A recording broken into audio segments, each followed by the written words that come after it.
So when we worked on, or when I worked on hantaviruses, it was SP3 and SP4.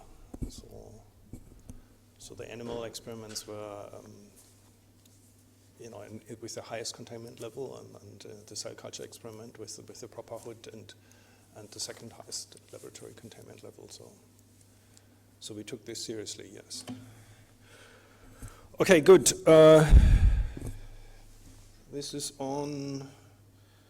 Lights are down.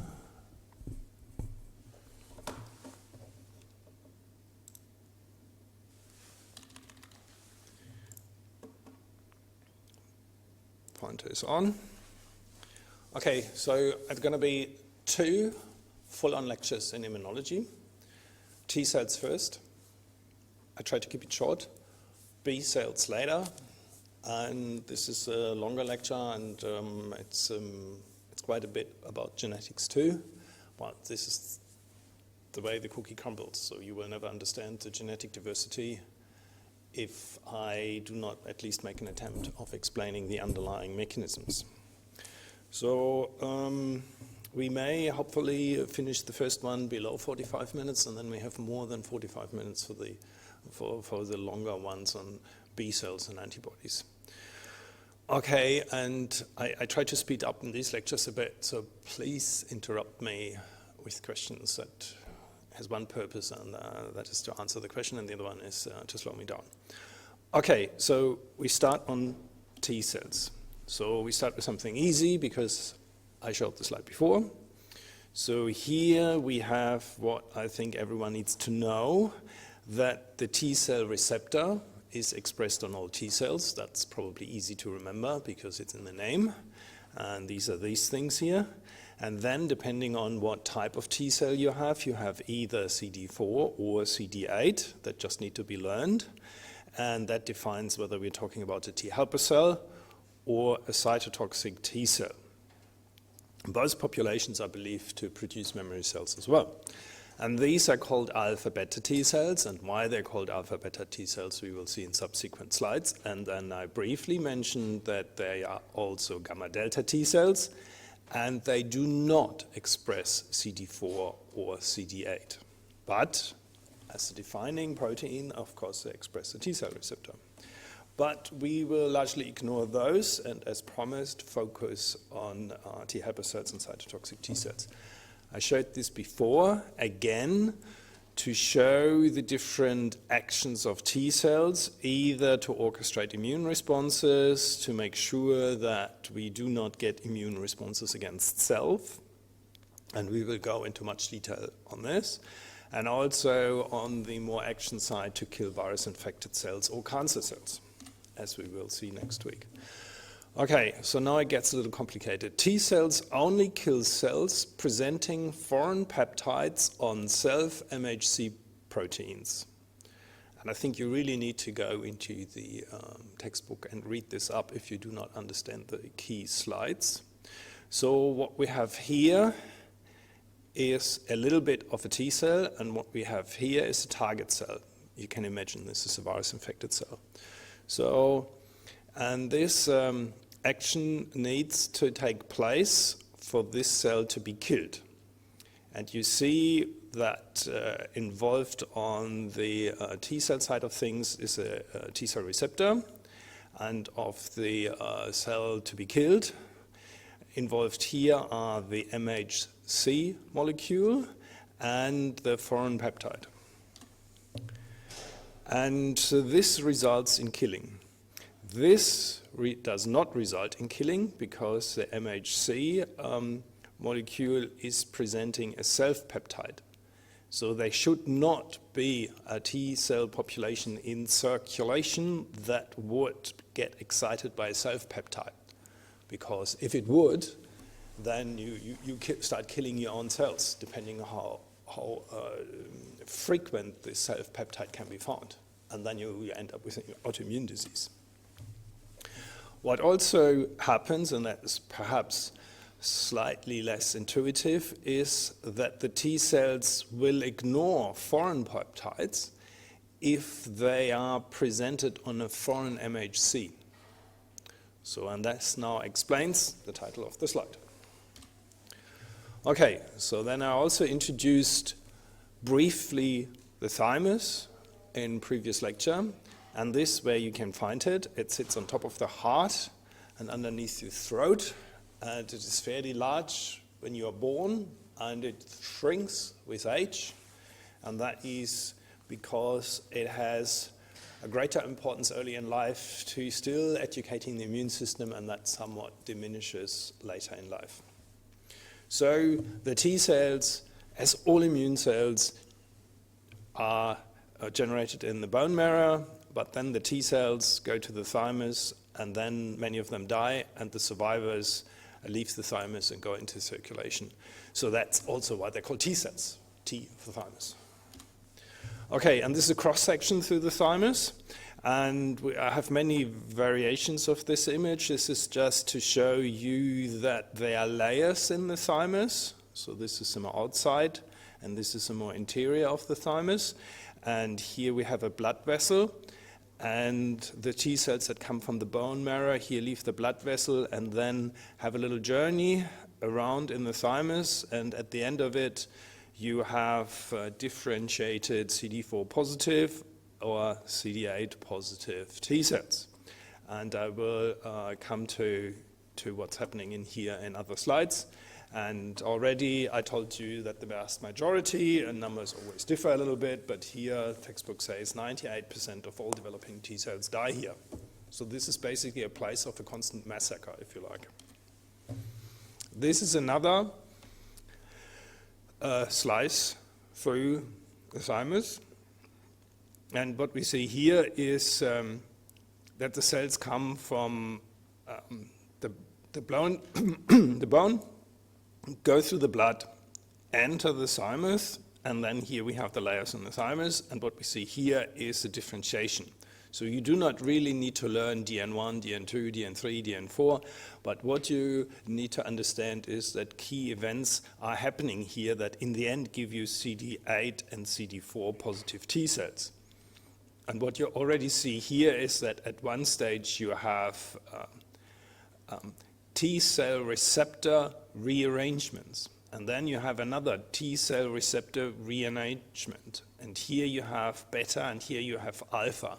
And that makes the alpha-beta T cells. So first you arrange the beta chain, sorry.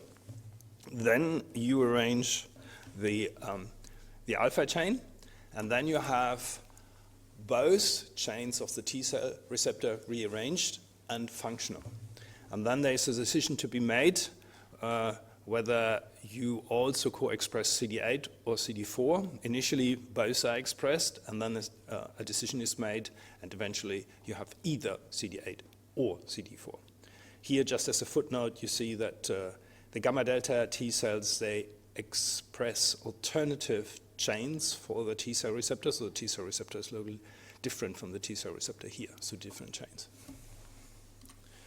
Okay, here we have the chains, alpha, beta, gamma, delta, just in different order. And that is what makes your more widely known T cells and these strange gamma delta T cells. And you see here where they sit on what kind of chromosome. And here, this is an important one of the slide, is the number of gene elements.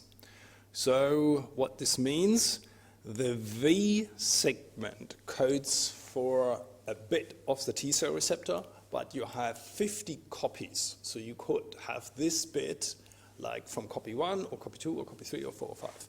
So you have, depending on which one you actually pick to make this particular T cell receptor, you have like 50 choices. And here for another segment you have 70 choices. And if you combine them randomly, you have 50 by 70 possibilities. And you can see here, if you multiply all the numbers, you get already to quite a huge number of possibilities to generate different T cell receptors. And this is shown here. Details of the T cell receptor gene arrangement. And this is a gene arrangement for the alpha chain. So you probably need to look at this again if you're not really familiar at looking at genetic maps. So this is the DNA. This is what you inherited from either your mom or your dad. And here you have the V element. And this is the first one, and then there could be a second, third, fourth, and so on. And if you look here, there are 50 of them. So not all depicted. And then you have other elements. So what happens here is in a process that happens during gene arrangement, one of these elements is picked, one of these elements is picked, and everything in the middle is chucked out. And then you end up with a chromosome that is shorter. You just chucked things away. And obviously, this chromosome you cannot inherit to your children, because if you do this for a few generations, you do no longer have 50 of these elements, but just one. So this, therefore, is not happening in the germline. This is only like a special place, a special time, and a special site on a special chromosome where this is allowed to chuck out genetic material. Okay, and then you have transcription, polyadenylation, RNA splicing, translation, and eventually end up with the protein. So here, what you see here is the information that is here stored in DNA, then eventually stored in RNA, here stored in amino acid sequences. So the splicing is very similar. You also chuck out things. So then you end up with something that is much shorter and is a combination of the original material in your genes. So and this kind of arrangement gives you already quite a number of possibilities. So here we have an enlargement, what is happening at the level of messenger RNA processing. So, you know, splicing can also chuck out elements. If this one is spliced to this one, then you lose this J element in this particular example. All right, and here you have the mature mRNA starting with a 5' end and a cap and the leader sequence that directs the whole thing to go to the ER, and then you have the open reading sequence proper, and then we have the poly-A tail. Okay, so I just told you what happened to the alpha chain, and here is what happens to the beta chain. The beta chain is a little longer, and there are two joining events. The first one joins D to J, and then the second one joins V to the product of the DJ joining. So it's a two-step mechanism that's depicted here. And then a similar process is used to produce the mature messenger RNA and the protein. And then what you have here are two chains that make your T-cell receptor. Okay, I told you that it is believed that we have the capacity to generate 10 to the 15 different T-cell receptors. So what I told you now is not exactly giving you 10 to the 15, but there are other mechanisms where sequences are a little bit fiddled with, and they add another layer of variability. So, but all you need to remember is there is an enormous number of possibilities to generate different T-cell receptors that should then just bind potentially almost anything that could be thrown at them. But you do not make them all the time. You do not even have a chance to make all of these during your lifetime. But you can also say how many chances has a whole population to make all of these. And for the species to survive, not every single person has to survive. Okay, amongst those are unwanted receptors that recognize soluble peptides and antigens and self-peptides and antigens, and these need to be killed. And that is done in a process called positive and negative selection. And this is now an important slide, even if it's a little text heavy. The selection process makes sure that T cells recognize only non-self antigen presented on self-MHC molecules. Positive selection for T cells bearing receptors capable of binding self-MHC molecules, which results in MHC restriction. That's a technical term for it. Negative selection that eliminates T cells with high affinity, so high binding strengths, for self-MHC molecules alone, unloaded, or self-antigen presented by self-MHC. And that results in self-tolerance. So, and we see again what happens in the thymus. So if we have here our double positive CD4, CD8, T cell receptor positive intermediate cell population, and we go from here to here, and this bit here is enlarged on the right-hand side, then we have here the various possibilities. We have a high affinity interaction at this stage. All those cells who show it will be killed. Then we have cells that have produced something that doesn't recognize anything. That's actually, see what wasteful process this is. They're all killed, and that's called death by neglect. And then we have a population that has a lower intermediate affinity to self-MHC molecules that are loaded. So these are to survive. And then comes the negative selection. And there are cell types that are AR positive. So when this is a protein that drives the expression of a wide range of proteins in the thymus. So the thymus doesn't actually do much other than educating T cells. So it doesn't produce many hormones. It doesn't produce movement. It doesn't produce sperm or egg cells. It doesn't pump the blood. So it doesn't really do that much other than this. But nevertheless, a lot of proteins are expressed in the thymus that are expressed in the heart, in the muscle, and in the liver, and other tissues. And they are expressed here not to carry the function of these tissues. They're expressed here to educate the T cells. And that is done by that AR protein here. So we have these cells, and it's nice that it's drawn in a way that, big surface area, much space to interact with the developing T cells. And they express probably randomly all kinds of proteins or bits and pieces of it on top of the MHC molecules. And every T cell that is stupid enough to interact with those gets killed. So you get only T cells that ignore all these self-antigens that are expressed in this area, and they survive.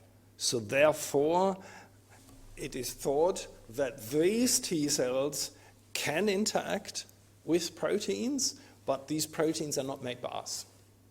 So, and then these could be viral proteins, bacterial proteins, parasite proteins, like anything that isn't self. Did I make myself clear here?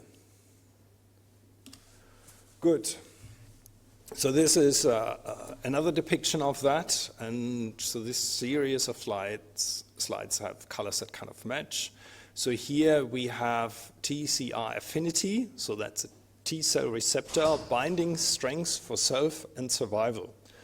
So what you want is basically a little bit of the middle ground. So you want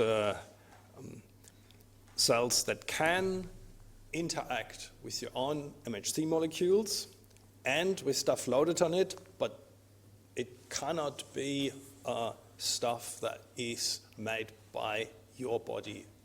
So it has to be foreign.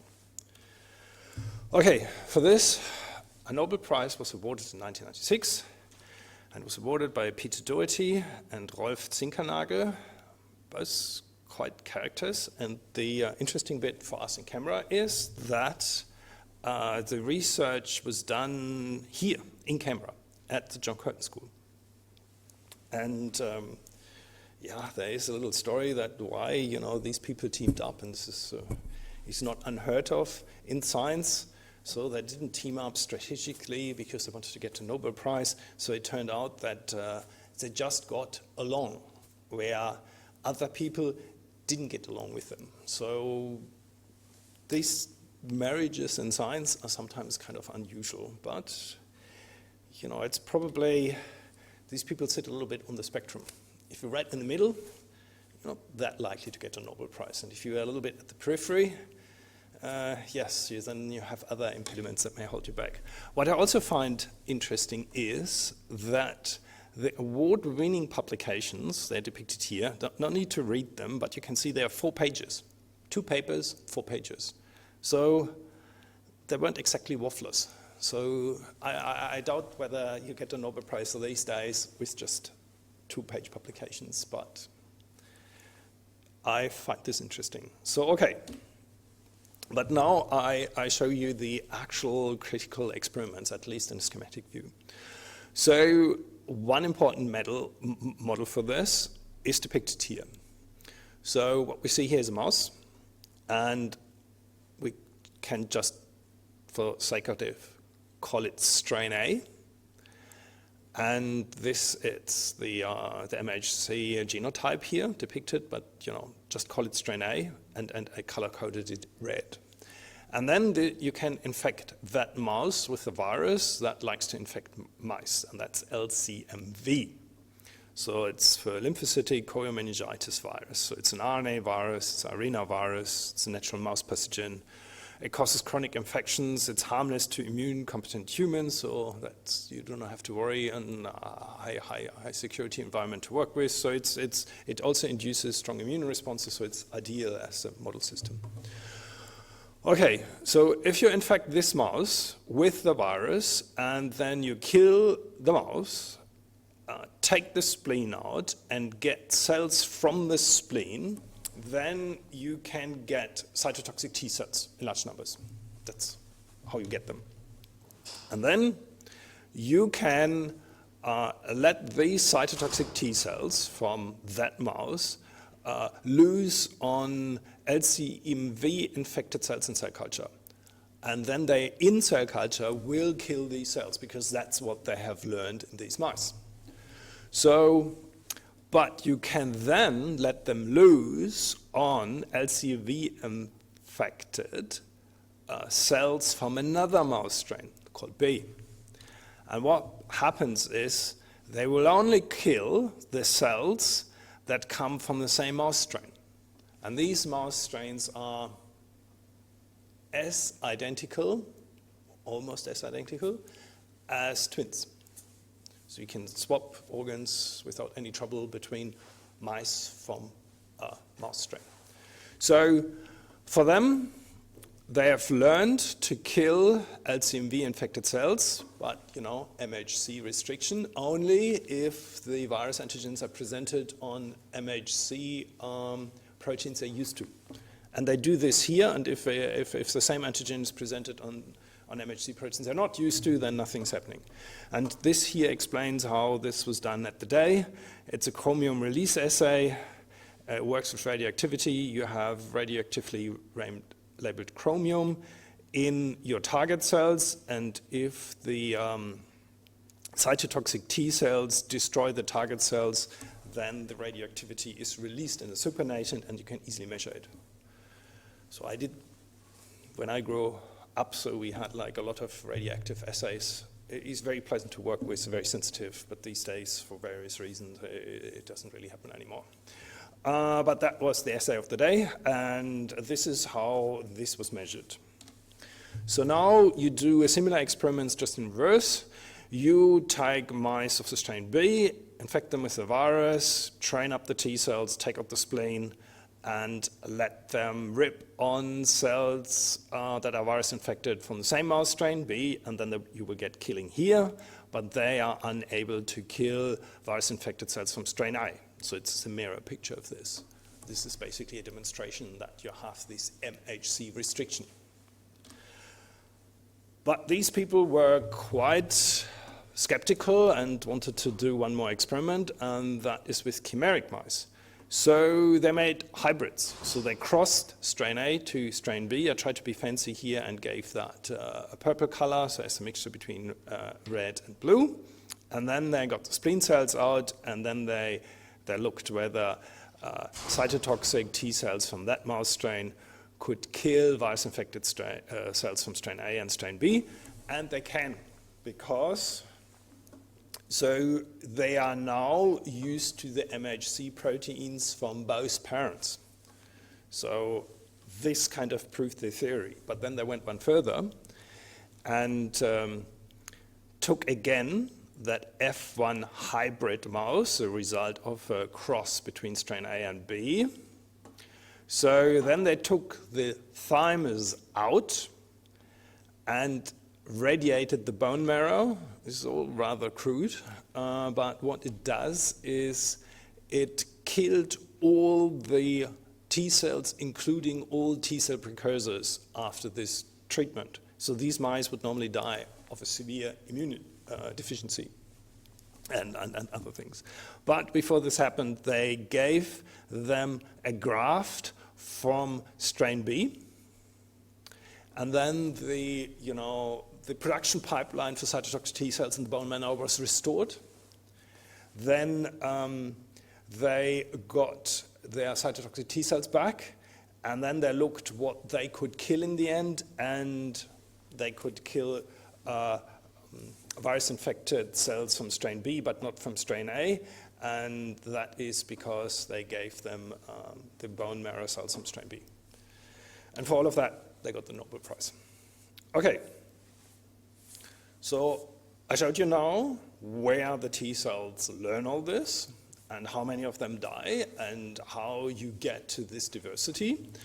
And now I would like to talk a little bit about the killing in the process. So I mentioned before that the vast majority of these cells die in the process. And this is done by apoptosis. You should have heard of this before, I think. So another word for it is programmed cell death. And it's often compared with necrosis. And what I possibly like you to take away from this is that the apoptosis pathway and the necrosis pathway leads to the killing of cells in both events. But the apoptosis pathway is much cleaner. So it's not messy. You do not end up with inflammation. So you do not have like a swollen thymus, maybe not functional because you have all kind of things going on. You want to kill the cells, but you want to do it on a kind of industrial scale and as cleanly as possible. And the way to do this is apoptosis.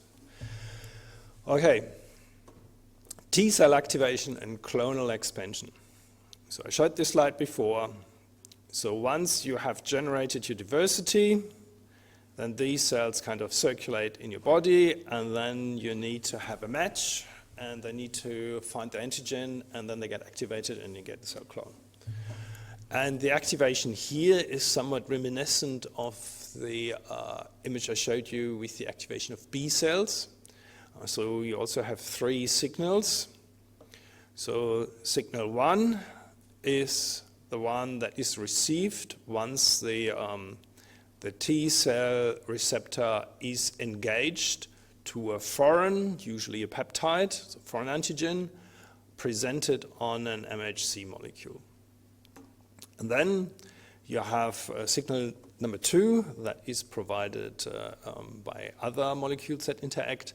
And then signal number 3 is provided by cytokines. And then you have further signals that are also provided by cytokines, because this will keeps it going even if the antigen-presenting cell has been moved away, and that's called an autocrine loop. So this cell can produce cytokines and a receptor for the cytokines and can basically continue to activate itself. Okay, and that you see is important here, because when these attached and this cell is allowed to form a clone, then it has to go multiple rounds of cell divisions to get to a clone, and this self-stimulation is required to keep this whole thing going. Okay, so now you have your clone of cytotoxic T cells ready to go, and now you have many copies of them, and they can all go after a particular pathogen. And if they start killing target cells, they're not used up in the process, and that is what this slide is supposed to show you. So you have cytotoxic T cell here, you have a target cell here, there is, again, an interaction here, so they have to recognize the target by a little bit that could be in a virus-infected cell, like a part of a viral protein. So then they come very close, and then they release things in the space between the 2 cells, that is shown here, and then they dissociate, survive, and can do the same thing again to another target cell. But then this target cell has received a signal for self-destruction. And so they can leave behind a series of apoptotic cells. So that's how they kill virus-infected cells. And this is happening at this kind of interface between the cells. So the target cell is here in brown, and the cytotoxic T cell in line with the color coding here is in pink. And we have here the granules shown here in red, and here the granules enlarged. And the one protein that is released by the granules is perforin, and the perforin inserts itself into the membrane of the target cell, polymerizes and makes pores, and that allows other things to go through or things to go out, and that kind of eventually sets a chain reaction in train that will kill the target cell. Okay, so this whole thing is called apoptosis, and here we have an electron microscopy image of a cytotoxic T cell latching on to a target cell, which already starts to bleb. So you see that it disintegrates literally.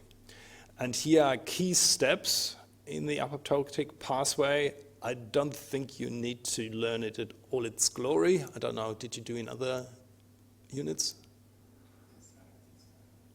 So maybe something interesting is that the mitochondria, who would have thought, play a key role in this, and that eventually you start the digestion of DNA into actually pieces of predictable lengths. So you cleave the DNA when it goes from one protein complex around which it is wrapped to the next, around which is it wrapped, and you cleave in the middle, and that leaves distinct lengths of DNA as an end product, and then you get some sort of laddering effect. So you can, on a gel, actually see whether you have apoptosis or necrosis. So this is all kind of very orderly, and that leads to the death of all these cells. So now we step back and have the bigger picture, and that is the role these T cells play in virus clearance. So I showed this at the beginning, but maybe this slide has slightly more meaning now, because you can kind of envision what happens behind all of these curves. Here we have the days after infection, and here we have the strengths of particular immune response, and here we have like several curves. Then we have interferon alpha, interferon beta production early on, part of the innate immune response, so that has to happen fairly quickly. So this kind of helps to curtail the virus production, so the virus titer starts to plateau and doesn't go like crazy. If this happens, keeps going, then there's a fair chance that this will result in death before you ever make an adaptive immune response. We have here the NK cells. So they are already present. They don't need to expand in a clonal fashion. So these NK cells, they do a job in kind of restricting early virus growth, but all of these mechanisms most of the time cannot eliminate the infection. But then later on, you have the production and activation of cytotoxic T cells, and if they reach considerable numbers, then the virus titer often goes down, and the ideal situation is that you kill the very last virus-infected cell and eventually get rid of the very last virus particle, and then a patient has gone through a virus infection and cleared it. So, and a vigorous CTL response is often associated with virus clearance. Not always, but often. Okay, these are the learning objectives. I'm quite happy that I got it done in 35 minutes, and I would allow for a few questions, and then I move on to the B cells.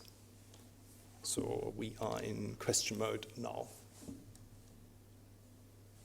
Let's switch even the lights on.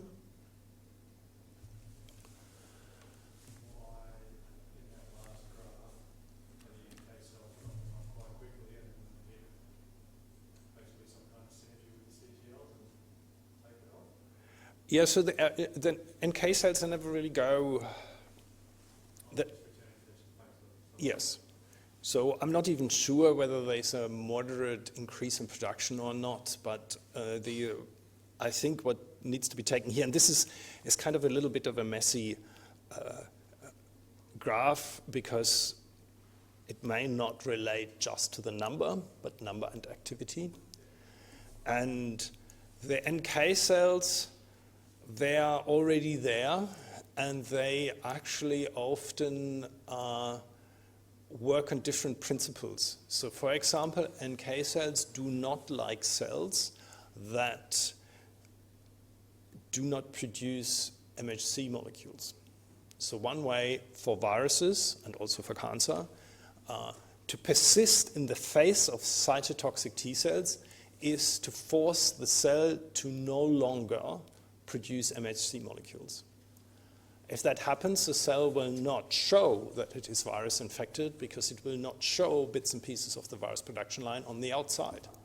So the T cells, these ones, will ignore it. And then you will see, surely, earlier or later, all the viruses in the world have learned the trick. But the NK cells really hate cells that do not have a single MHC molecule, and they just kill them. They don't care whether the virus is infected or not, they just kill them. So then a cell has to express MHC molecules to avoid the NK cells that are always around, but then by doing so, they have the potential to give away the status that they are virus infected, and then the CTLs come after them. Okay, good question. Question? Okay, then I move on, and then I'm a bit relaxed because I hope I can slow down a little bit on this one. Okay, does anyone need to go to Lou? No.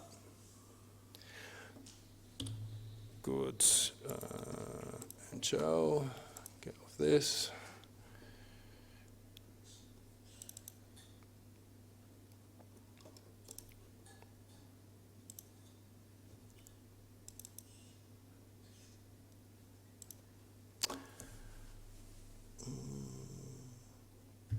Low. Okay, B cells and antibodies. And you see, you can find it in our textbook, I wouldn't say everywhere, but in many chapters.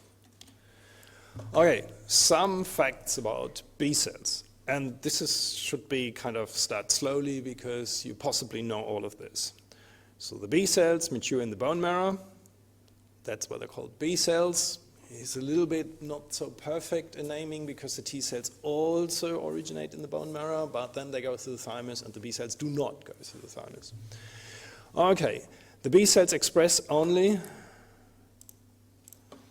a single type of antibody. So this is a schematic depiction of an antibody, let's say the IgG class. We come through all the classes later. But they can express many different molecules of this type, but it's always going to be the same. So this one is the same as this one.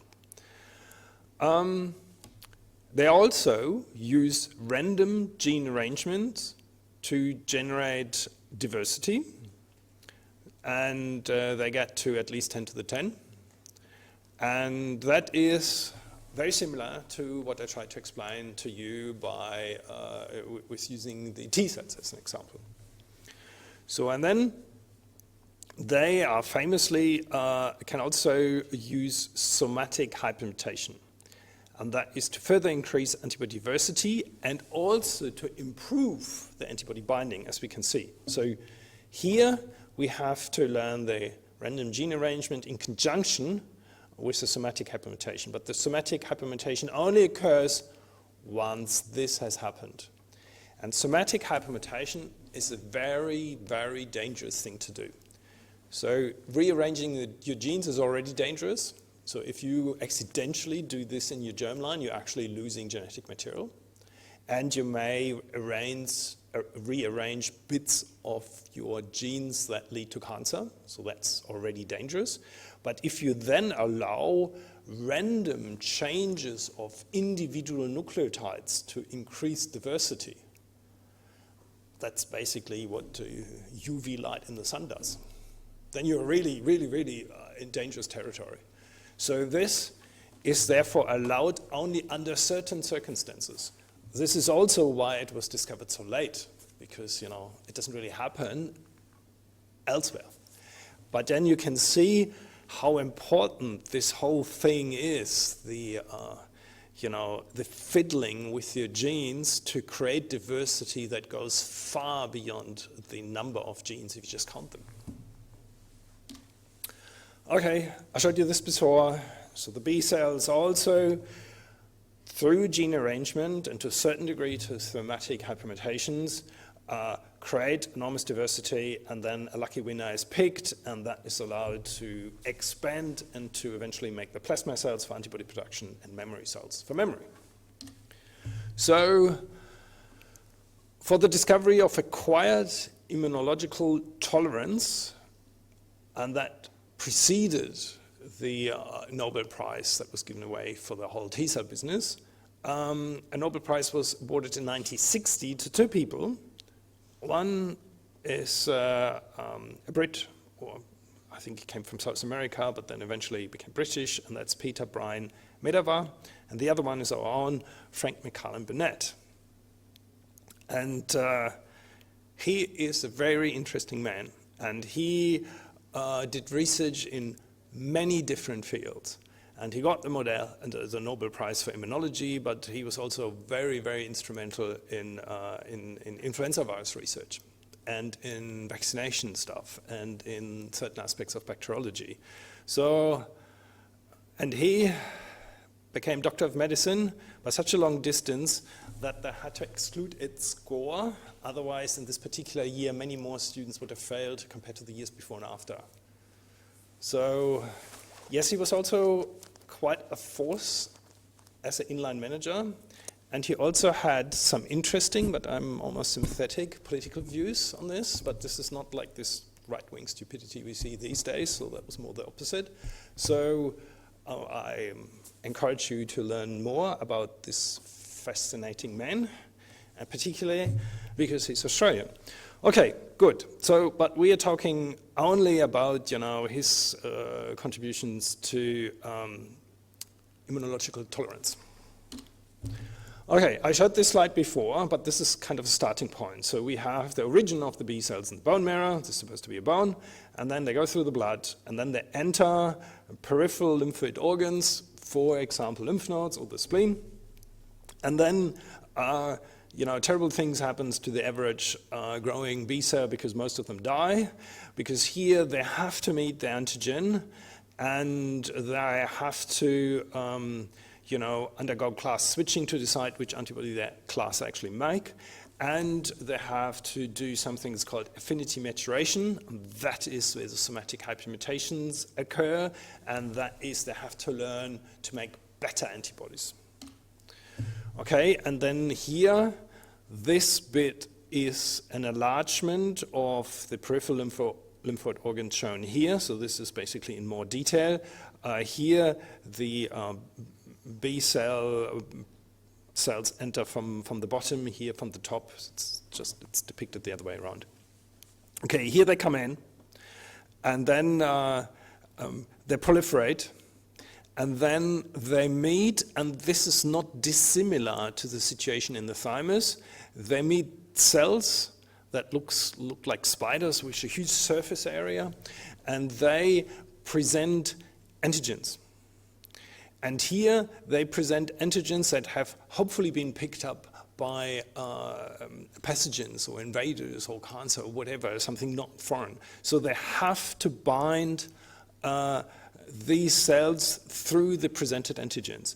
And only if they are able to stay close to these cells and bind the antigens, they will survive. Every cell who can't do it undergoes apoptosis, dies, and is removed. What the real tricky bit is that your budding plasma or memory cells, the B cells here, they divide. But the follicular dendritic cells that provide the antigens, they don't increase in numbers. So you have more and more B cells, but a limited number of antigens presented. That's the rat race. Everyone who doesn't find a spot here gets killed. So they really try hard. And then they go somatic hypermutation, fiddle with the genes that produce the antibody or are responsible for the antibody. And if they fiddle in a way that the binding strength is increasing, then they bind better than their mates. And then they do not die, but they die. So that means that you get here an evolution for better and better binding to the antigen. Okay, and then the winners of that rat race, if you like, they need a supporting signal of T helper cells, and then they are finally allowed to differentiate into plasmablasts, and so plasma cells and memory cells, and then you get antibody production. And this is what's supposed to happen in an adaptive immune response. Okay, and now how exactly do T helper cells help B cells? So I showed this before, but now I showed this slide again, and I even got a question from someone with more detail. So we have again a couple of signals, and the details are shown here. So we have a T helper cell to the right, a B cell to the left. The B cell has to encounter an antigen, that's depicted here in red. So, and they have to bind it through the antibody molecules on the surface. So then there will be a cross-linking between different antibody molecules, and this cross-linking triggers the internalization of that whole thing. So therefore you end up with vesicles with the antigen inside. Then in that vesicle, the antigen is broken down, and then bits and pieces end up on MHC2 proteins. And then these MHC2 proteins can interact with T helper cells. So if they do, then other proteins have the chance to interact, and that provides signal 2. So successful binding of the antigen is signal 1. The interaction through cell surface receptor with the T helper cell is signal 2. And then, triggered by that, these cells produce receptors for cytokines that are produced by the T helper cell. So the cytokines are produced here, go over there, hit the receptor, signal event is happening, and that is signal 3, and then these B cells multiply and differentiate. So, and this should answer in more detail the question I received last week. Okay, there, however, alternative pathways, this is the immunologists always think, it's like this, but if you look very closely, it could also be like this. So I just showed you this, T cell dependent activation of B cells. This is the classic case, if you like. This one, I think I will not really test you on, and this is just for the sake of completeness. There are alternative ways by which you can activate B cells, and this involves, amongst other things, toll-like receptors.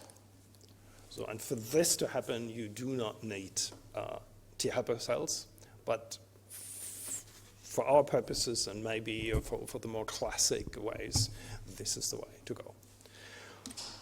Okay, so now we have a similar kind of time course, and I showed this before, and I showed it again because I hope you understand now better.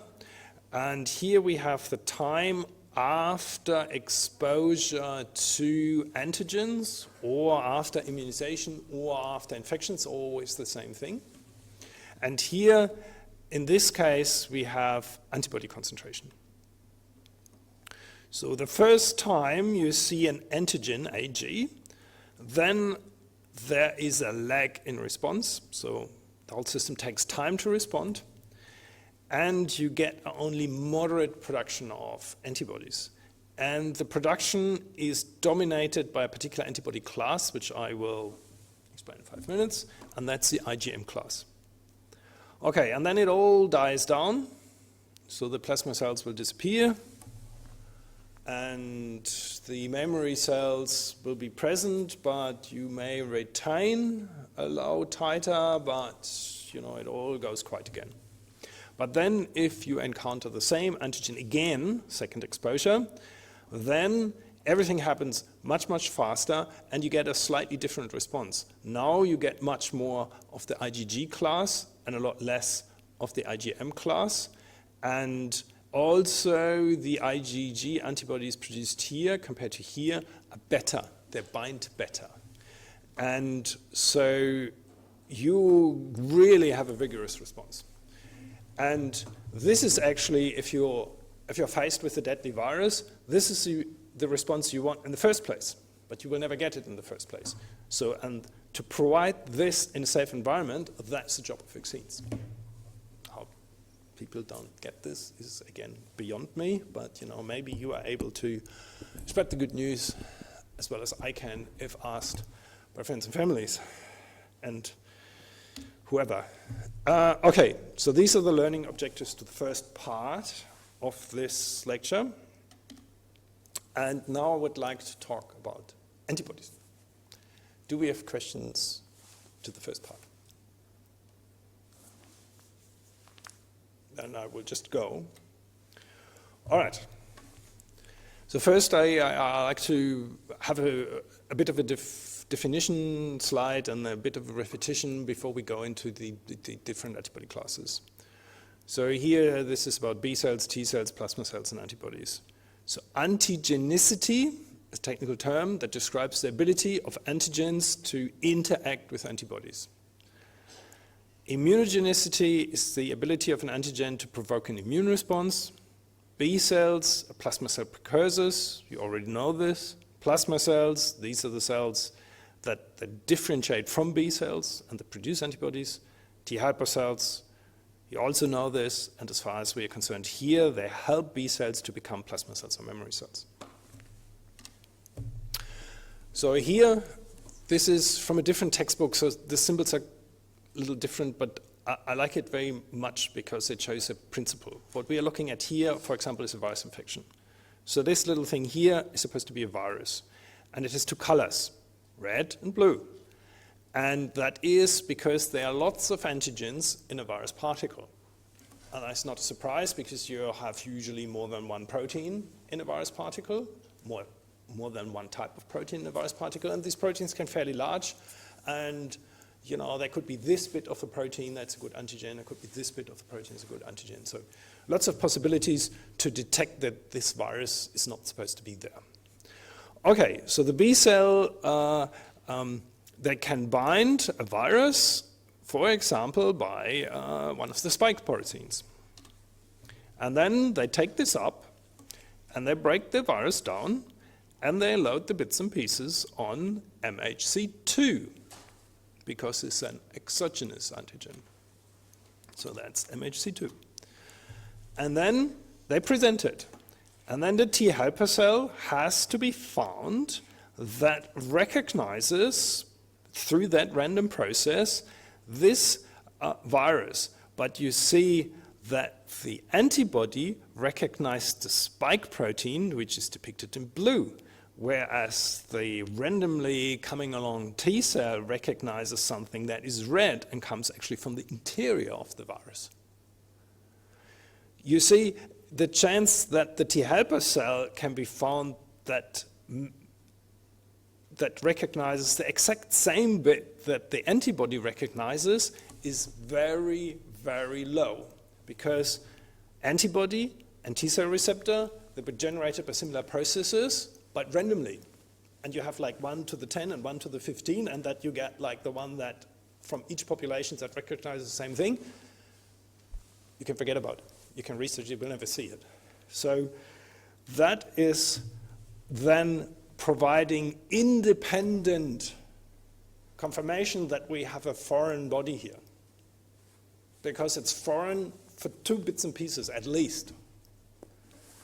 And then you, of course, eventually make this B cell into a plasma cell, so therefore this should actually be a plasma cell. And then they make all these antibodies, and regardless what the T cell recognized to provide the encouraging signal, the antibody will still produce the antibodies against the antigen that was recognized very early on. Okay, is that understood? That is very critical. I think it summarizes it all up. I'll show you the same thing again for bacterial infections, okay? We have one more go at it. Here have the B cell, and this B cell is not yet able to produce antibodies, but the antibody it wants to make, if allowed to do so, is already there on the surface. And in this case, it binds a part of a bacterium. In this case, here in this particular example, an epitope linked to the tetanus toxoid protein here. And this one isn't even a protein. You see these geometric figures here, these are sugar molecules. So they can also serve as antigens. Most of the time it's proteins, but it's not always protein. Okay, so then the same thing happens. So internalization, breaking down. Then these bits and pieces are randomly put on MHC proteins, presented on the surface, waiting, hopefully, for a T helper cell to come along that recognizes something. It does it, encouraging signals provided, B cell is allowed to become plasma cell, making the antibody against the primary target here. The funny thing is that the T helper cell, in almost all cases, will give confirmation based on a little peptide that is presented here by the MHC. Whereas the antibody that is produced later is recognizing a sugar chain. And that's again, so they use the T helper cell to just make sure that this, what was discovered here, comes indeed from a bacterium and not some sugar chain that you also make on your own cells. Okay. Now we come to what the antibodies actually do. What? Yes. Do B cells, MHC, only express the same peptide once, or have they got different MHCs expressing different components of the bacteria that they're just putting? So this B cell here can theoretically make two different MHC proteins if your parents are different for the MHC genes. So that's the advantage of not marrying your cousin. So, but what gets loaded on that is somewhat flexible. Lots of different things can load it. Not everything, not every MHC molecule fits like everything under the sun. That's why we have also a certain diversity on the MHC, but a particular person can make maximum 2. And so therefore there is a choice here, so lots of bits and pieces get presented. So most of the time for some MHC molecules is just a stretch of peptides. They have to have a certain length, but whatever the amino acid sequences is somewhat random. So there is quite variability. So there is a fair chance that you find a T cell that does it. Okay. So now we switch again. So once this is all done, once you have lots of antibodies circulating in your body, and what do the antibodies actually do? And this is depicted in this horrible slide here, so they can do a lot of things. So for example, to start here, we have here antibodies, and they bind, for example, virus particles. They bind bacteria. And you have a bacterium, like a single cell here, that is surrounded by hundreds, if not thousands, of antibodies on the surface. Then it gets, it's not suffocating, but it can't do what it wants to do because there are all the antibodies in the way. So that is one way of neutralize viruses and bacteria. So for example, the viruses, they by themselves are absolutely motionless. They don't do much. They need to get to a cell infected and make copies. But if they have antibodies all around them, they don't get close enough to the cell to get into that cell. So that's very easy to imagine how this antibody coating neutralizes virus particles. So, but also you can cross-link virus particles and bacteria and other antigens because, as you see, the IgG molecule has 2 arms, and it can grab a virus with this arm and another virus with this arm. And if you do that, then you make like big aggregates of your pathogens. And that is then much easier to be eaten up or to be removed. So this is meant here with agglutination of particulate antigens. Then the third thing is opsonization. We came across that in the context of lysozyme. And that is that sometimes it's very difficult for macrophages to detect a bacterium. But if the bacterium is coated with antibodies, the macrophages instantly decide this is foreign. Because the antibodies are not supposed to bind to anything in the cell. They only bind to foreign particles. So if they found an antibody that has bound to something and the conformation upon binding changes slightly, so they can actually readily detect this, then they will eat this up with gusto. And that's depicted here.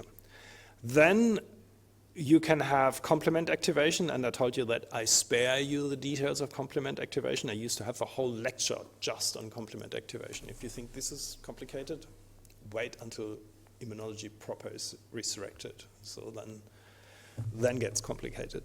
So an antibody activation in a nutshell often results in the formation of pores of the targeted bacterial cell or whatever. It leads to complement activation, and then you basically punch a hole in these cells. Okay, and NK cells, they also love antibodies that are bound to something. And then you have NK cell mediated apoptosis. And then you have granulocytes that can, for example, eosinophils that can go after larger pathogens by also creating a microenvironment that is toxic. And they also do this by recognizing antibodies that are bound to these pathogens. So this is all the stuff the antibodies mediate. So the antibodies themselves, apart from the neutralization, are not that much of a threat, but they kind of basically really attract other arms of the immune system. All right, so now we come to the antibody classes, finally. So here we have the main antibody classes. We have IgG, IgD, IgE, IgA, and IgM. And you see that IgG, D, and E look extremely similar. IgA looks like two of the others stuck together, and IgM looks like 5 IgG stuck together. So you have to remember that this one is the one that's made predominantly after first contact, and that this one is really big. It can do certain things well, it can do other things not so well. There's a certain place in life for the IgA, which I point out, and this is very particularly important for mothers and babies. And there is your, if you like, general purpose antigen, that's the IgG. And for IgD and IgE, sometimes actually not that much is known. IgE is a little bit naughty because that can give us autoimmune diseases. Okay, we come, and this is now all explained using an IgG as an example, because you can look at it as a building block of all the others. So that the IgG molecule has 4 protein chains of 2 types. There are 2 long chains and 2 short chains. And the end of this chain and the end of this chain, they together form the antigen binding site. So these are, like a Y, these are the arms. These are the hands, and this is where you grab the antigen. And in this depiction, the antigen binding surface is depicted here in red. So this is one arm and this is the other. Whereas the C-terminal end of the longer protein chains, they make basically the base of this IgG. So the longer ones are called the heavy chain and the lighter ones are called the light chain. And this bit here is that bit here that is sometimes called the Fc part. And this is relatively conserved. All the variability, all the different changes, they are largely located here at the antigen binding, which makes sense because you want all kinds of different antibodies, and they should all differ in their ability to bind antigen, but not differ that much here, because here you have the conserved action where you interact with other parts of the immune system. Okay, Fc receptors, these are the ones that bind this bit they have different functions. So, and this harks back a little bit to what I showed you before. For example, mast cells, so that's one form of granulocyte, they have Fc receptors that recognize antibodies that bind to parasites and then trigger, the fighting of the parasites. We have Fc receptors on phagocytes that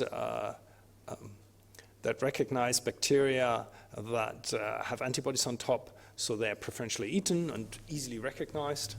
And we have the NK cells, they have Fc receptors because that's how they're used to recognize cells, for example, cancer cells that have attracted antibody binding. And here is an interesting bit, and that is the IgA. That is a class that has two of these IgG types, so it's twice as big as an IgG.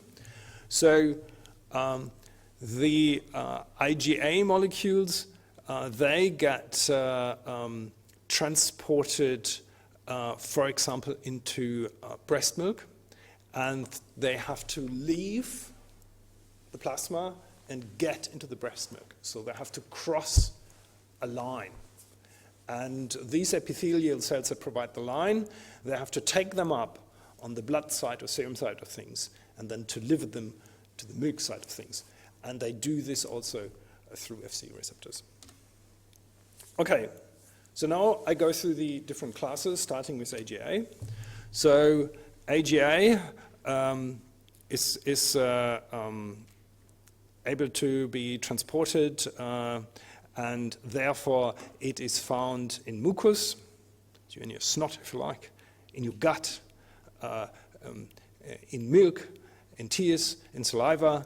So it starts to fight pathogens before they have entered the body properly. And in case of milk, it also provides means by which mothers can benefit babies even after birth by sharing antibodies. And that happens preferentially with the first feeds the baby receives. So that is, breastfeeding for this particular reason is good, but as far as immunology goes and antibody transfer from mother to baby goes, so the first, I don't know when it stops, first couple of days is the most important. Okay, secretion and function of IgA, I already told you how they get into the gut, into your snot, into the milk. And the daily production, although the IgA antibody is not widely known, is greater than that of any other antibody. So this is not unimportant.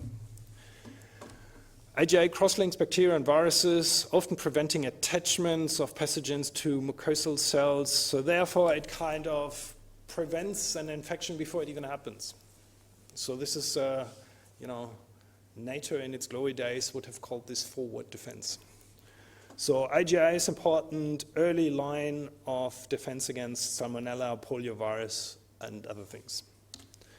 Okay, these are the immune benefits of breast milk, so I will refer to reading at home, but as mentioned, having the possibility to provide IgA class to your baby's one, and also you can provide interference and basically signal if the mom gets infected, so the baby can make immune responses before the infection spreads to the baby.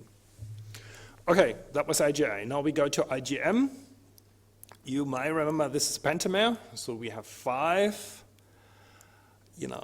base units to build this large antibody molecule. And it can do certain things really well, and amongst those things is that it can activate the classical complement pathway extremely well. It can also, to some degree, be transported with a mucosal transport system, and it has the advantage of being the first produced. And now we go to IgE. IgE is very important if it comes to parasite infections. So, however, given to our generally good hygienic standards compared to most of our past, it becomes a little less important, and unfortunately, if it is still activated, and the pathway can also lead to autoimmune diseases. But this is something for a proper immunology lecture.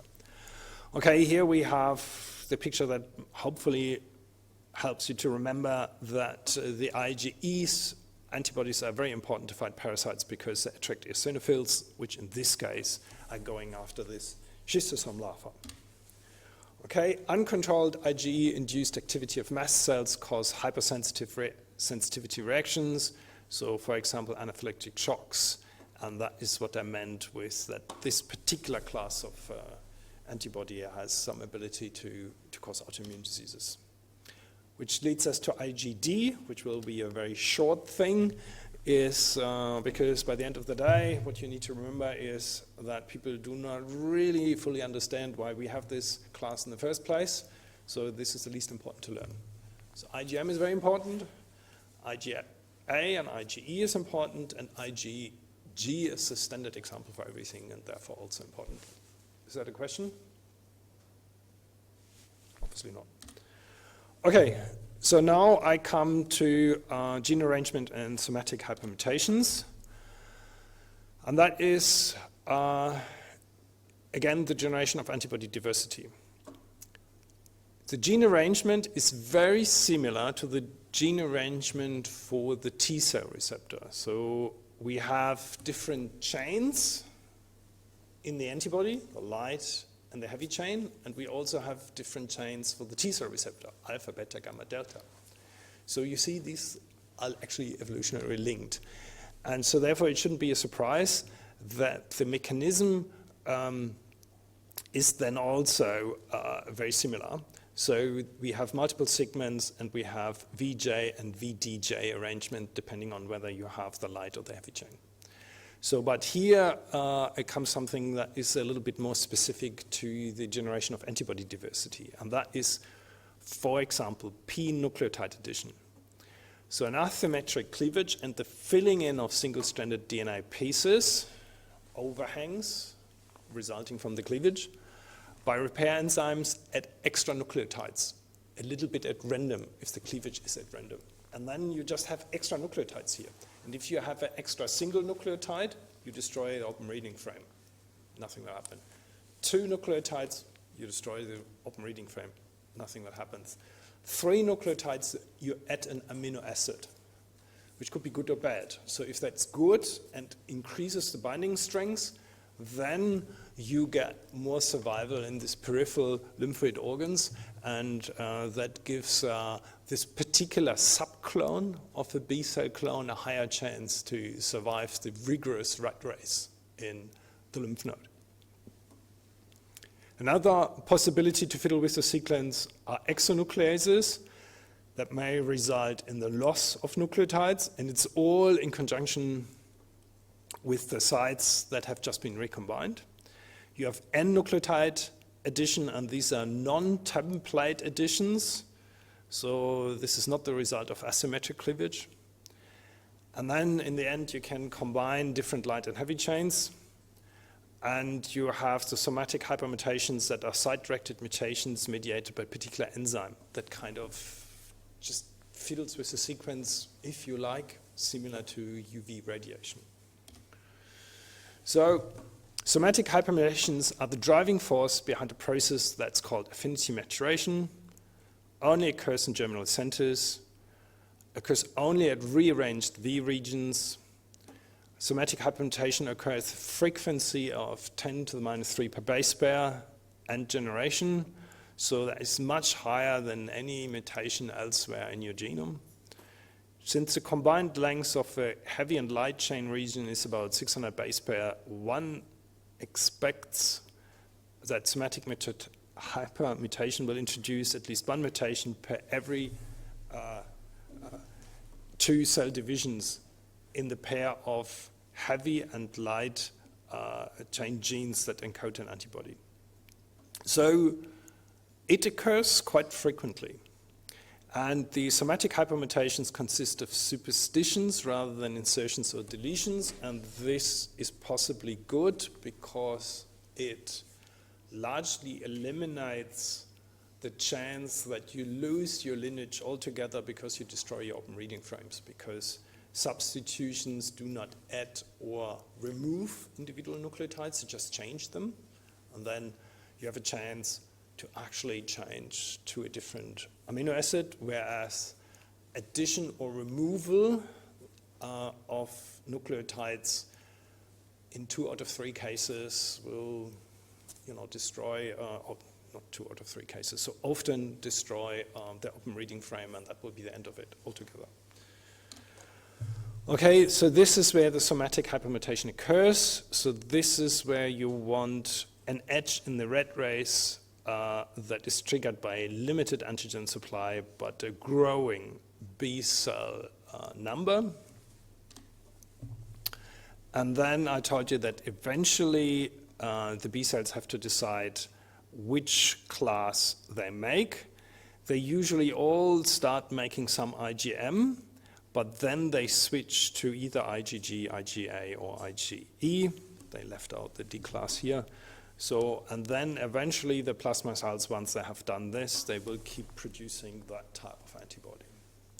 And this class switching, that is driven by these different subsets of T helper cells. So T helper 1, T helper 2, and this class switching is one way to direct the whole thing a little bit more against bacterial infections, virus infections, and parasite infections. Because IgE you do not really want if you're virus infected. Okay. So now we come a little bit to the technological side of things. And you may have heard the term polyclonal antibodies and monoclonal antibodies. Did anyone hear about this before? Okay, so the body, in response to an infection, let's say I will receive next week a vaccination against Japanese encephalitis virus, which I actually will receive. So these days, if you work in most parts of New South Wales or go camping in most parts of New South Wales, this is a recommended vaccine.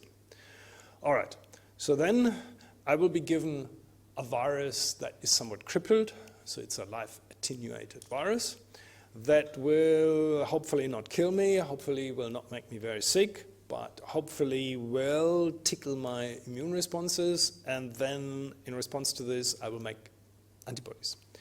But the antibodies I will be making are of a polyclonal nature, because after the gene arrangements, I have lots and lots of different B cell clones patrolling my body. And if they give me the virus, then for sure, one will find its match, find an antigen that it recognizes, will multiply, differentiate, and make a particular antibody, let's say the yellow one here. But it's probably not just one B cell. It's probably several B cells that recognize something that might not even be the same target. But the same is that all these bits and pieces that are recognized come from the Japanese encephalitis virus. So I will actually be having several B cell clones that are allowed to multiply. So then they will make, as a consequence, slightly different antibodies. The common theme is that all these antibodies will recognize Japanese encephalitis virus, but they recognize bits and pieces of it. So what I will be producing in the end is a mixture of antibodies from different clones, polyclonal. And the common theme is that they will all recognize the Japanese encephalitis virus, and when I, half a year later on a field trip, get infected, then I hope I have these guys still around and they will protect me. So, but the polyclonal antibody is basically the result of a mixture of monoclonal antibodies. Is that understood? Okay, and there was a Nobel Prize in the mid-80s given for the principle of production of monoclonal antibodies, and this is now a $1 billion industry. And these two got it. They're both dead now. So Cesar Mielstein, together with George Köhler. And George Köhler used to run the Max Planck Institute for Immunology in Freiburg. And so I didn't work there, but we had joint, seminar series, and I used to go climbing with guys from that institute a lot. So he and Cesar kind of provide the basis for people to produce monoclonal antibodies on a large scale. And you have used monoclonal antibodies in our pracs to do the pregnancy test and what was the other one? Fecal occult blood test.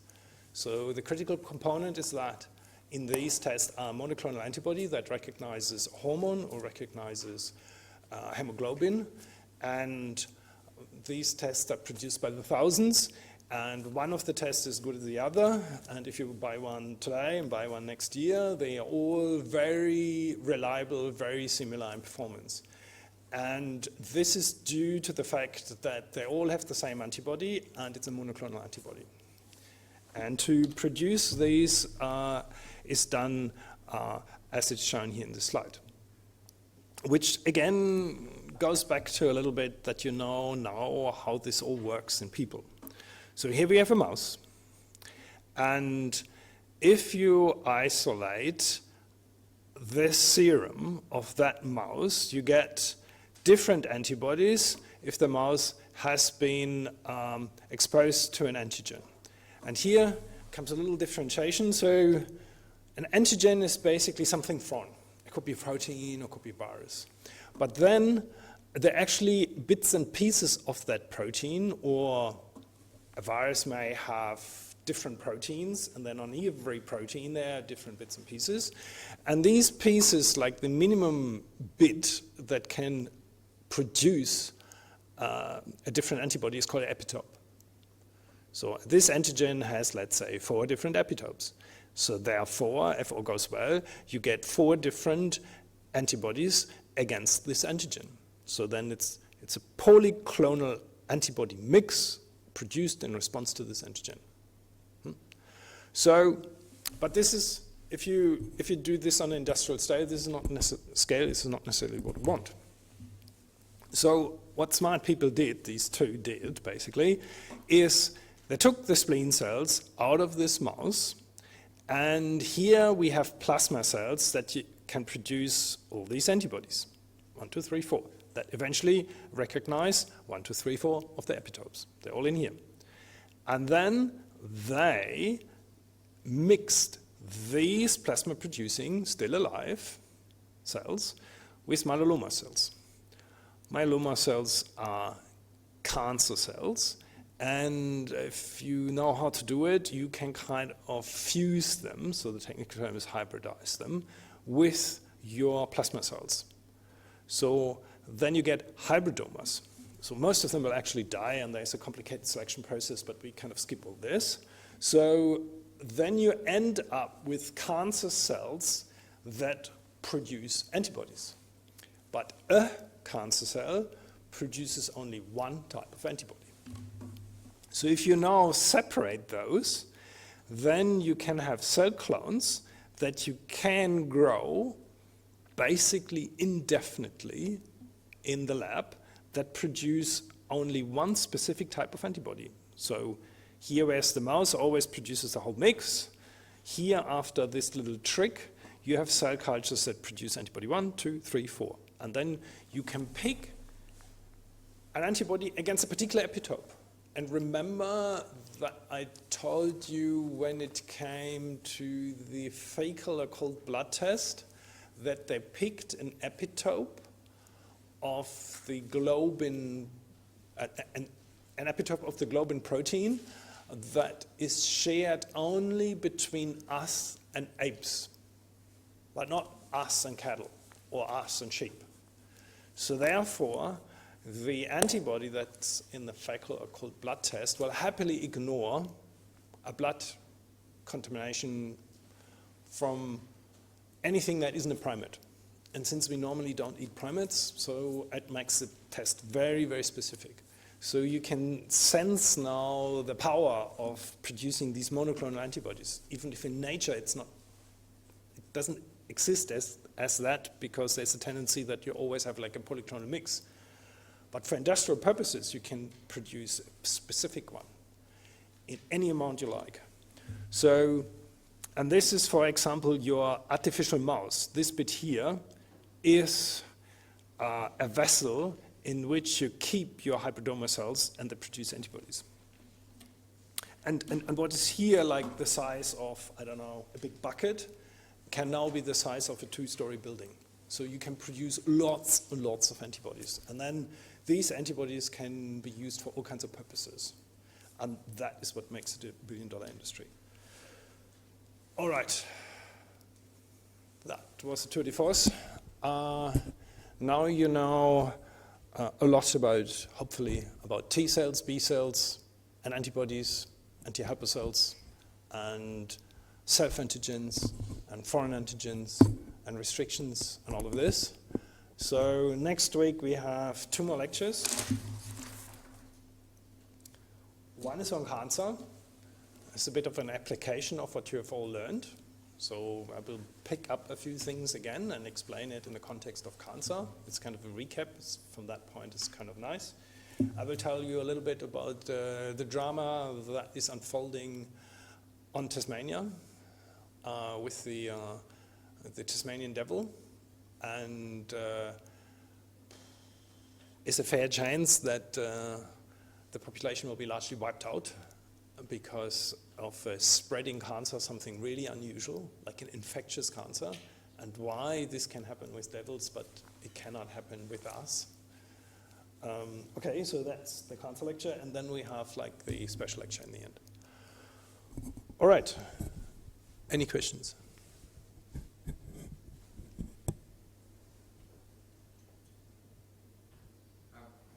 Mm-hmm. Exactly to one of the early ones, is there a benefit to chunking out TCR gene material? So you know how the chromosome was reduced. Is there a benefit to doing that? I go back because it's always better we have the. It's actually on the B cell lecture, on the T cell lecture. Yes. Yeah. Okay. No problem.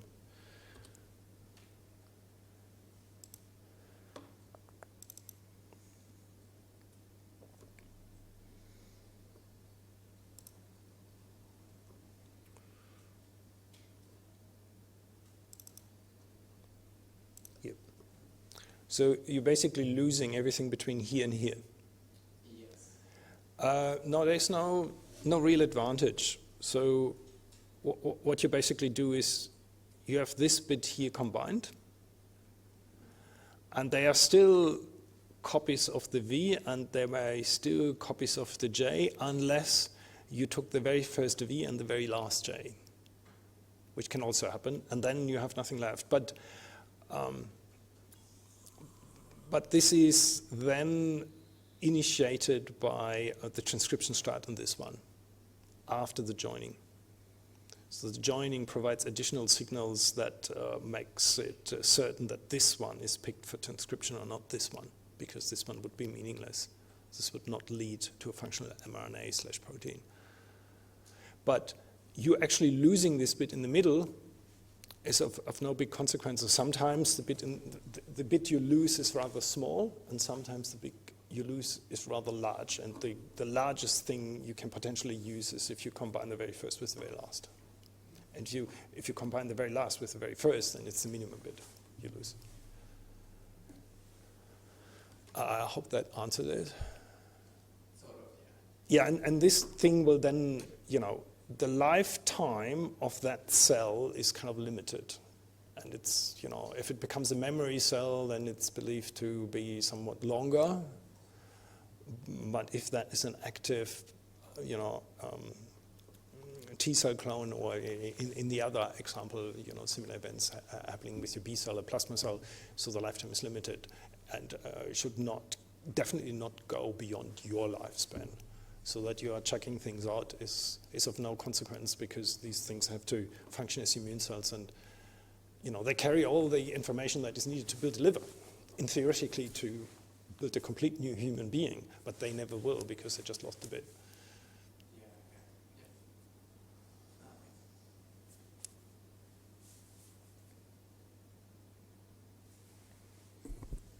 Okay, then there is no lab today.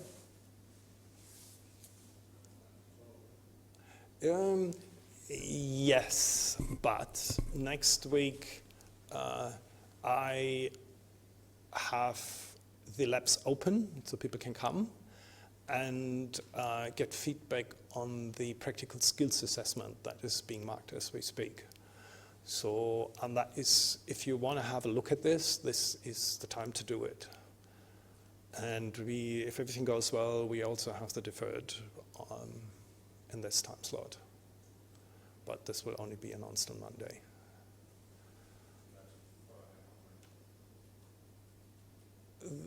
Yes, yes.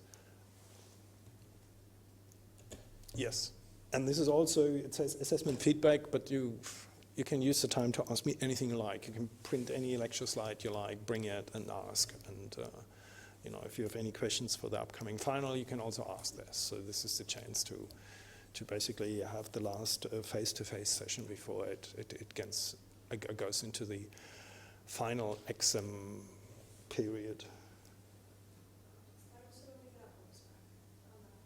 Yes, yes. So, okay, in other words, if you want your lab book back, you better come on Friday, because otherwise, I cannot, make individual appointments with 100 students to hand the lab book back. So this is the natural time to get your lab books back. And you can also double check whether Michelle and Sandy did a good job in marking it. Oh, yes. You said polyclonal antibodies consist of multiple B-cell clones. So I'm guessing B-cell clones are monoclonal? Okay,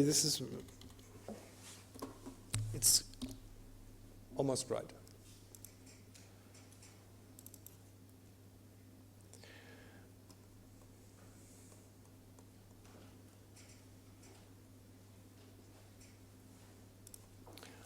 A polyclonal antibody consists of antibodies, are not B cells. But a polyclonal antibody mix, if you like, because a polyclonal antibody is always a mix, is a mix of antibodies that was produced by different B cell clones. But the B cells are no longer there. And yeah, that's probably the answer to the question. Also, are monoclonal antibodies specific to certain epitopes? Yeah, monoclonal antibodies by definition are very specific. A monoclonal antibody is basically all the antibodies in that monoclonal antibody batch are identical. Whereas the antibodies in a polyclonal antibody mix are somewhat identical. So they may be all specific to influenza virus, but they may recognize different bits of the influenza virus. Whereas a monoclonal antibody formulation recognizes a particular epitope of an antigen. So that's very specific. Okay, here and then there. Yeah. If you had a monoclonal lab producing monoclonal antibodies, do you have to adjust the somatic mutation? No, when the antibodies are produced by the plasma cells, the genetic recombination and the subsequent somatic hypermutation has already occurred. And then they're in a stable state, so there are no further changes. So they're basically locked in, and they're just going to mass produce this. And there's no risk of the tumor and cell mixing with it? Yeah, what I do not really, what I kind of hate for this, because it always creates this kind of weird thing that strangely fits to bad science fictions, and that is, cells kind of randomly fuse, and then you get like traits from both parental cells. Cells do not randomly fuse. To make the plasma cells go along with the myeloma cells, you have to really force them. This normally does not happen. So this is highly artificial. And it's not that easy. I mean, the guys got the Nobel Prize for something. They got the Nobel Prize just for a technique rather than a conceptual thing. So Macfarlane Burnet got it like for, I don't want to belittle these guys' Nobel Prize, but this is a bit more an engineering Nobel Prize, where he has the really conceptual idea of, Zinkernagel or Macfarlane Burnet. This is, I would say, on a slightly different class. Yeah, does it answer that? My question was, if you have a cancerous cell and it mutates a fair bit, do the mutations cause any differences in the monoclonal antibodies? Like, is there a chance that it makes them inert? No.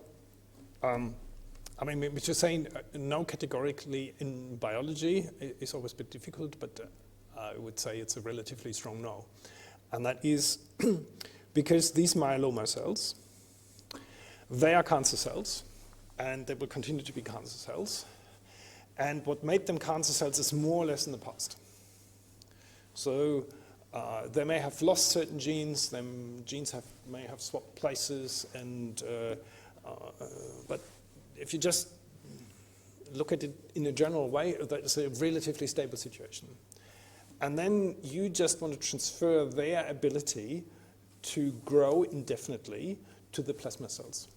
But you do not want to lose the chromosome that makes, that's responsible for antibody production, because if you lose that, then you still have a myeloma or a hybridoma, but then you have a hybridoma that doesn't produce any antibodies anymore.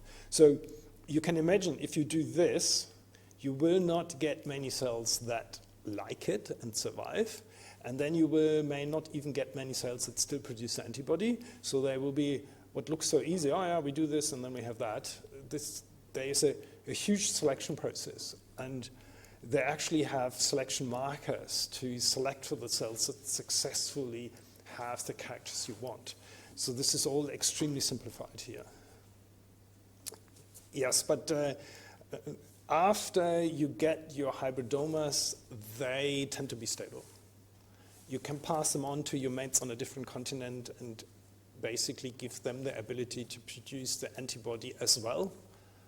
And this actually works. You can ship them, you can freeze them, you can thaw them, you can grow a little bit of them, you can grow buckets of them, and there will still be the same antibody. My question was the number of types of monoclonal antibodies you produce to a certain infection. Does that make it more resistant to mutations of that infection? Okay, if your response to an infection is based on a low number of different antibodies, and if the virus changes the binding site, then the antibody is useless. So, but this rarely happens. But it is not like things that's with the yes and no in biology. It's not like super random. So there are certain parts of a protein that lend themselves to epitopes, whereas other parts of the protein, they don't like to be epitopes. So there is a certain pattern how antigenic an antigen actually is. So some proteins are not very antigenic and other proteins are very antigenic. Also if you have at least one very antigenic part of a protein, then the recognition of the part that on its own is not very antigenic is still raised. So that's why sometimes people make fusion proteins to stick something really obvious to something they want to have an antibody against. So to answer this question properly, it's like half a lecture.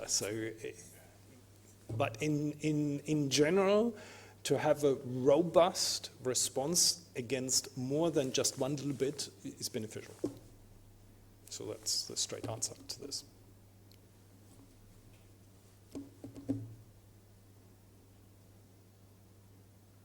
Any more? Let me call it a day. And I see you next week on Friday, if you want to. And then I see you briefly on the final exam, because I usually just pop my head in for 5 minutes or so. And but yeah, so what you can expect is basically a bigger version of your first assessment. A much bigger version, but it's same style. And you know, if you did it well there, then there shouldn't be any problem. Okay, that's it. Thank you.